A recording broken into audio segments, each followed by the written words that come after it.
السلام عليكم ورحمة الله وبركاته اخواتي الأعزاء في حلقة جديدة، وأسعد الله أوقاتكم بكل خير شباب وبنات. فيديو حادث موكب رئيس الوزراء العراقي محمد شياع السوداني، وإليكم التفاصيل كاملة. وأولا حمدا لله على سلامتك سيدي الرئيس محمد شياع السوداني.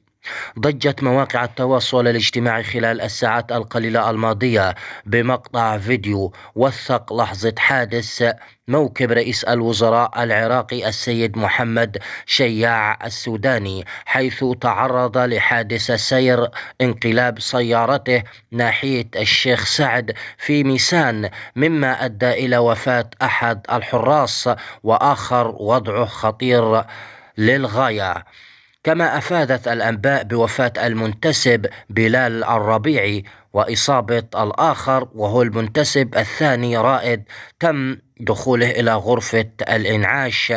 ونسأل الله أن يتغمد الفقيد الراحل بوسع رحمته وأن يشفي المصاب، ونشكر الله على سلامة رئيس الوزراء العراقي السيد محمد شياع السوداني.